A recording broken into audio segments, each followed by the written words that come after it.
Welcome to today's video training on the power of words and how you can use them to increase your sales and your return on investment for your company using simple sales copy strategies.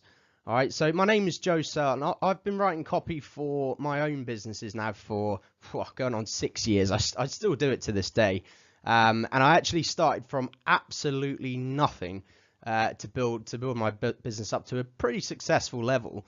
And there's been many things over the years that I can attribute to it, but in terms of generating sales and generating customers who were what I consider to be my ideal customers, it was all done through the power of words, so sales copy, so learning to actually how to appeal to your ideal audience and actually get your message across to them.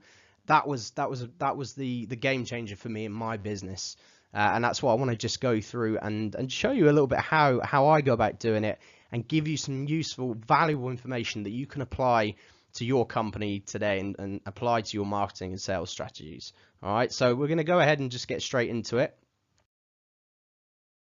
So just as a bit of an overview, this training I'm going to show you exactly how you can build unwavering brand loyalty so your customers never even consider your competition. And I'm also going to explain how to use the power of words to maximize your lead generation efforts and boost your return on investment tenfold. All right, that's not an exaggeration. Sales copy is the single most important aspect of generating more leads and generating more sales in your business, regardless of whether it's the front end, whether it's through your adverts, getting them into your sales funnels, or whether it's the back end, your upsells, your content, your website content. It doesn't matter. You know, sales copy is such a huge part of businesses, and it's really important to get it right. So this is absolutely free, all right, but this is completely free, but there's zero obligation of any kind. I'm not going to try and upsell you. I'm not going to try and, you know, kind of get you on board along down the line. You know, I'm offering it because it's 100%. I'm 100% sure that if I can offer so much value to you and help you grow a company which is already helping thousands of people with their health, that you'll consider working with me in the long term to scale your company to heights that you never thought possible. That is indeed if you find the value in the help I give you. All right, does that sound good?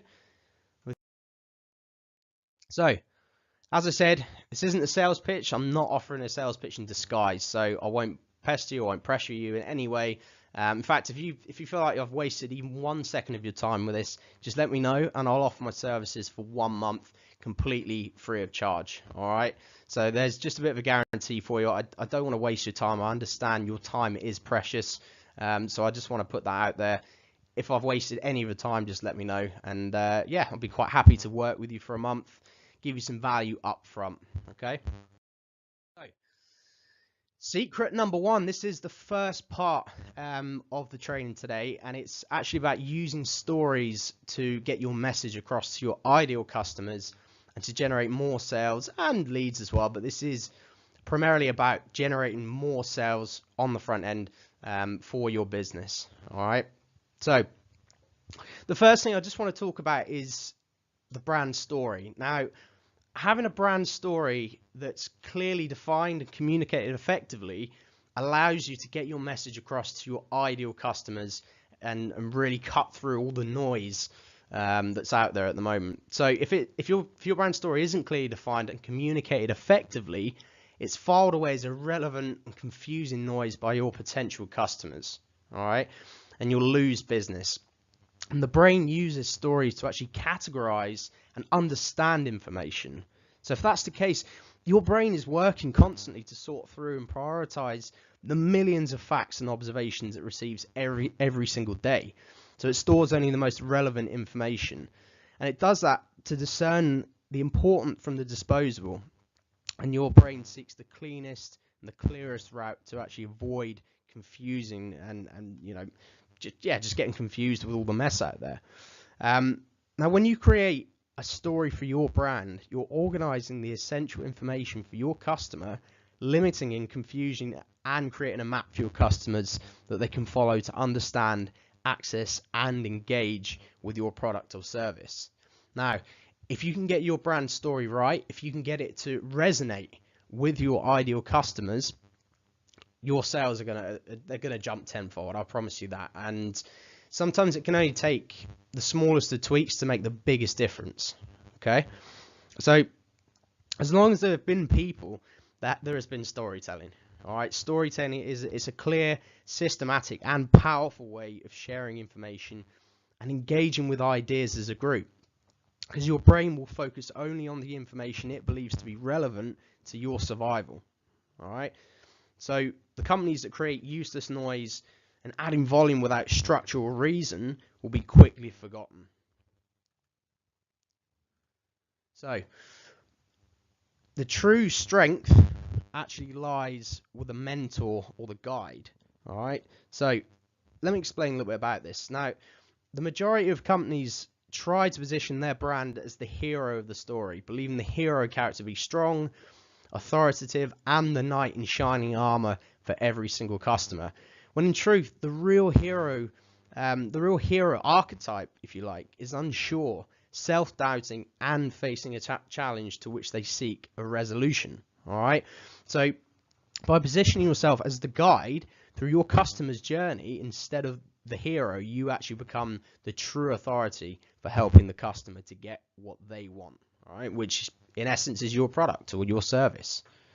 Now, the customer is already the hero in their own story. Okay, so you can't make yourself the hero. You have to focus on actually guiding that hero, taking them to the next stage of their journey. You're helping them through that journey, and they're focused solely on finding the best ways to resolve challenges that stand in the way of their wants and needs.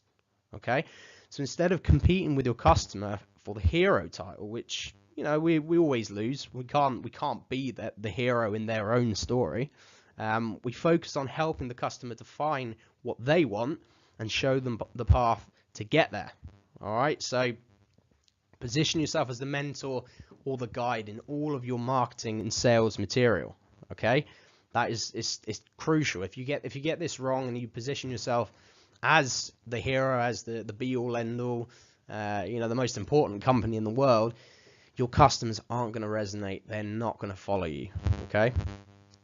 Now, this is another critical aspect that you really need to focus on. Now, people have problems, and you're there to solve those problems with your products and services. All right, and people only become customers when they have a problem to solve, and they're facing a challenge, and they need your help in overcoming it. Now, by accurately defining the problem that your product and your service solves for your customer, you engage them in a way that makes them feel understood and valued. Okay, and there are three levels of problems inherent to every single problem that a customer faces, and understanding your brand's impact on all three levels is the key to customer satisfaction. Okay, now the three levels are external, internal, and actually philosophical. Now, I haven't included the last one here because internal and external are, in my personal opinion, they are the most important. And when you actually focus on just two of those, it can make such a huge difference. All right. Now, external problems are the immediate and easily defined challenges that a customer faces. So, for example, they may be, if you've got a customer that's massively overweight, the problem is that they're going to end up with things like heart disease. They're going to end up with medical problems down the line. That's their initial external problem. All right, and that you're going to position yourself to actually help them out with that problem. All right. Internal problems are defined by the frustration a customer feels at the onset of an external problem. Okay, I'm going to say that again. The internal problems are defined by the frustration a customer feels at the onset of an external problem. Now, this may translate into things like self-confidence, mental issues. So, for example, if your ideal customer is a woman, for example, wanting to lose a lot of weight, so perhaps they want to lose 3 or 4 dress sizes, and your product or service is going to help them get there, they're going to have a lot of confidence issues. They're going to have self-image issues. There's a lot going on there internally that you can position yourself to actually fix. All right, so it's if you bear that in mind, bear the external problem and the internal battle that's going on within your ideal customer.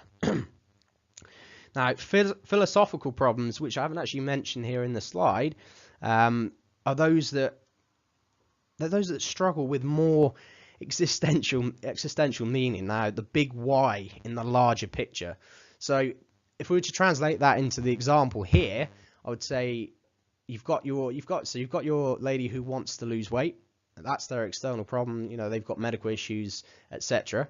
They want to lose the weight because they want to feel greater self-confidence, but then perhaps the bigger picture, their bigger why, maybe to do it for their family. Perhaps they want to see their kids grow up. You know, they don't want to die early. They want a healthy, successful life and actually have a positive impact on their kids' lives as well as their own. All right, so that's the bigger picture that we're looking at in this case. Okay. Help customers transform. Now, I mentioned it a little bit earlier, and positioning yourself as the mentor or guide. Well, that's what you're doing. You're taking them through that journey. Excuse me. You're taking them through that journey to transform and get the results that they want. Okay, so secret number 2. Now, these are very, very powerful. Psychological triggers have been used in advertising, marketing materials for years and years and years. And many people don't even realize when they're actually being used on themselves. They always say that salespeople are the worst people, or should I say the easiest people to actually sell to, and they're the worst for getting suckered into some of these tactics. And it's not about being underhanded or, kind of unethical. It's nothing to do with that. It's working on our basal instincts, our psychological triggers that we, as human beings, we all possess. And the first one I want to talk about is scarcity. Now, this is so common. It's used in so many different business settings, and a lot of the time it's actually used pretty badly. To be completely honest, there's so many companies out there that use it in completely the wrong way. They use false scarcity, so scarcity that doesn't actually exist. The classic one is act fast while stocks last. A lot of businesses, a lot of retail stores obviously use this to generate customers, at the last kind of minute, to get them on board, to actually get them in the shop to purchase those offers. And they're saying that they've only got limited stocks. They're trying to get people to buy as quickly as possible. Now, scarcity is really, really good to use if you use it properly. You have to make sure that if you're going to use it, you've got to live up to it. So if you're saying you've only got 20 spaces on your webinar, or 20 spaces in your coaching group, or whatever it happens to be, if you've only got 20 items of of your supplements left to actually sell, then you have to only have 20 left. Otherwise, it just doesn't work. Okay, reciprocity. In a few words, I'll describe this as we are wired to give back. All right, so we're wired to actually, give back whatever we're given. All right, so for example, a lot of companies use, what are called lead magnets. So things like free ebooks, free reports, white papers, cheat sheets, training webinars, video training, just like this. It's again, it's not an underhanded thing. It's just a fact that we are wired to give back. And if I can give amazing value without expecting anything back, and I really don't, you're going to get massive value. People are going to, get massive value from what you're giving them, and they're naturally going to want to purchase from you if they have that need. All right. So it's just something to bear in mind. If you position yourself in a way that you've given before you get, so if you give before you expect to get, then it's going to work tenfold down the line. People are going to look at you as the authority. They're going to want to purchase from you in the first instance. Okay, being consistent. Consistency. It's in our nature to be consistent with who we are. Now, it kind of ties in a little bit with the reciprocity, and it's almost as if you give someone something for free, we have to be consistent in our nature and the way we've been taught to give back. Now, as human beings, we're taught, when we're very, very young, it's expected that you always give back. So if someone gives something to you, if someone invites you over to their house for dinner, you invite them over at a later date. It's natural. It's consistency, and it's in our nature to be consistent. We know who we are as a human being. So it's quite easy to actually involve that in your marketing, in all of your marketing material. Liking. So people actually need to like you and trust you, and it's before they ever buy from you. And it's especially important for larger companies. And it's a lot harder because larger companies, whether you run a particularly large company or perhaps it's a slightly smaller one, your brand image is your reputation. It's exactly like in my case, people need to trust me and like me to want to work with me and help them out with their sales copy. It's no different for a bigger company. Your ideal customers need to like you. They need to like your brand. They need to associate with your company before they'll buy from you. All right. So it's just something to bear in mind, is that all of the content you put out there, blog posts, podcasts, videos, anything like that, any content that you're putting out in front of your ideal customers, you need to use that to build the relationship and actually build their trust. All right, build their trust for the long term, because I promise you, if you do that, if you position yourself as someone that they really like and trust you, then they trust you to provide great value to them, people will buy from you. It's as simple as that. But you need to be consistent in the way that you do this. All right.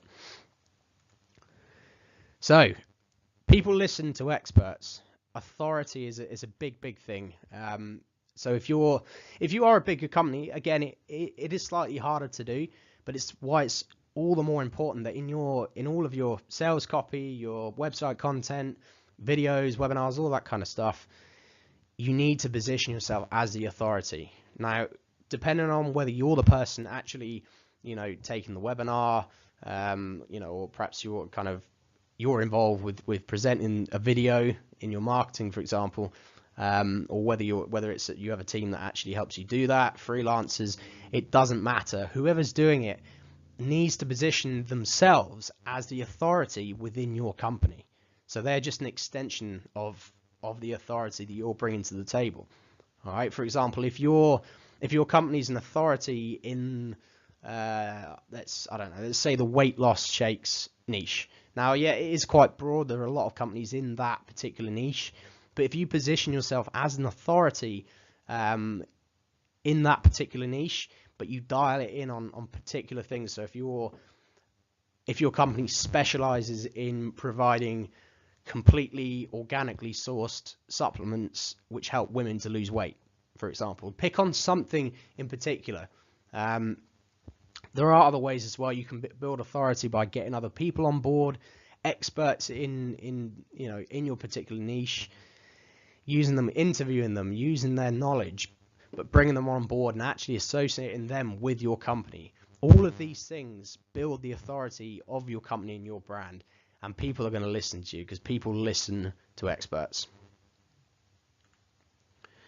The consensus. So you've probably heard of the herd mentality. It's one of those phrases it's been bandied around quite a lot nowadays, but people always look for social proof. They always look for the consensus. So what if the consensus is that the services and products you provide are helping people out, and you've got social proof to show that, if you can position your testimonials, before and after pictures, even video testimonials nowadays works like gangbusters. And I don't actually like using that that phrase, but I'll tell you what, there's no better way to kind of explain it. Video testimonials literally blow people out of the water. It's so raw, it's so natural as well. If you can get your customers to provide video testimonials to build that consensus that your company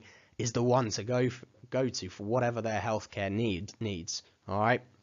So take advantage of the herd mentality. If you're writing headlines, or if you're creating a video sales letter script, for example, a lot of the time I do this. I sprinkle social proof in and amongst it. So it might be in different forms. It could be written testimonials at first. It could be screenshots of before and after photos. It could be your video testimonials. Use that herd mentality in your marketing materials, and I promise you, you're going to get much better and consistent results. Okay, secret number 3. This isn't really a secret, but I wanted to carry on with the the kind of the theme, if you like. But call to actions. Now, call to actions, they're used a lot, which is great, but in the same kind of in the same way, they're not done very well. A lot of companies do this very badly. And I see it quite a lot. They don't make it really clear and concise. All right, so if you've got a call to action, you need to make it laser targeted. You've got to be so concise with what you're asking your customers to do. Otherwise, again, it's going to make no difference whatsoever. People just aren't going to, they're not going to take action. And you've got two different types of calls to action. You've got direct calls to action, which urge immediate movement and ask for they ask for the the final sale. These requests, they could take the form of a buy now button. It could be call today, or it could be schedule an appointment. But it gets people to take action there and then. If you don't get them to take action there and then, the chances are that they aren't going to actually take action anywhere along the line. All right. Now, transitional calls. This is slightly different, and on the other hand, are slightly more passive, and they serve to build trust and a relationship between your brand and the customers. All right. So it's going back to that brand relationship that you're building with your customers. Now, these calls to action generally offer your customers something for free, and it could take the form of an online webinar, a PDF, or weekly newsletter. All right, so it's what I was mentioning earlier, using lead magnets, using something of value to give away to build that initial trust with your customers. And often business leaders assume that a customer knows they want to make a purchase, and then they refrain from making any proactive overtures. All right, so if you're being passive in your calls to action, you are enabling your customer to remain inactive rather. And there's no force actually moving them to make a change unless you become that force. All right. So being vocal about your product and boldly calling out your customer to action creates the perception that you believe in your brand, and the customer should as well. All right. So, number 2, you define the alternative less than ideal scenario. So this will be part of your call to action. All right. So you're essentially saying to them, right, schedule your appointment now, and we're going to get you from X to Y. All right. You're defining the alternative less than ideal scenario. You're defining their failures or their potential failures. So don't be afraid to kind of say, if you don't take action now, this could happen, and this could happen, and that could happen. All right. If you don't lay down these scenarios of failure, again, it makes people procrastinate, and that is the last thing you want to do. You want to guide them, but you also want them to take action, be ready to take action whenever you ask them to do that. All right. Colors can make a huge impact, and it's not something that I actually do a lot of kind of experimenting with, because I do write sales copy. I'm all about the words, but I wanted to chuck this in there because using the right colors in calls to action can make a huge difference. All right, it can be a difference between the color blue and the color green to the color red and orange. Red and orange indicate urgency. They indicate people need to take action there and then, whereas blue and green, it's slightly more passive. It's slightly, they're kind of more relaxed colors. You don't want them to be relaxed. You want them to be geared to take action there and then. So using the right colors and testing these colors in your landing pages, your sales pages, and that kind of stuff as well is really, really important. Okay, just to wrap it up, sales copy is the heart of your business sales machine, and it creates the initial customer journey. All right, so be clear on your company's message and keep it simple. Involve them in your story and position your company as the guide / mentor. All right, so remember, you're not the hero in your customer's journey. You're just guiding them from A to B, and you're there as the wise sage in their journey. All right, to get them to that end result. Use the psychological triggers carefully as well. They are very powerful, and you can overdo it. All right, I would suggest only using maybe 1 or 2 in any one piece of smaller marketing material. You can use them all in a slightly bigger piece of sales copy if it's a sales letter or sales videos, webinars. But if you're using them in things like Facebook ads, emails, that kind of thing, you don't really want to overdo it, because it can be overkill, and it can work against you in the long run. Okay, so what are the next steps? Apply now if you want to start improving your sales copy to boost your product sales, increase your ROI, and create an epic brand customer relationship. But this isn't for everyone. So before you go any further with this, you need to know that I can't help everybody.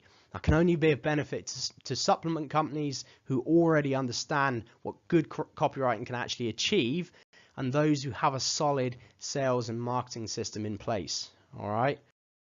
So here's what you want to do next. If you want to create a scheduled planning session with me, simply click the button below this video. And when you click, you'll see a form with a few questions about your company and what you're looking to accomplish. All right. So once I have that information, I'll do a copy assessment and website research for you, and we'll go over it during our appointment. All right. So I'll give you some value there and then, and I'll help you understand where you may be going wrong, where you can make a few tweaks to get huge ROI on what you're already doing. Okay. I want to thank you for sitting through this training. I've tried to make it as brief as possible, but pack as much value into it. You want to go ahead, just take that action, schedule your planning call, and I will speak to you soon. Take care.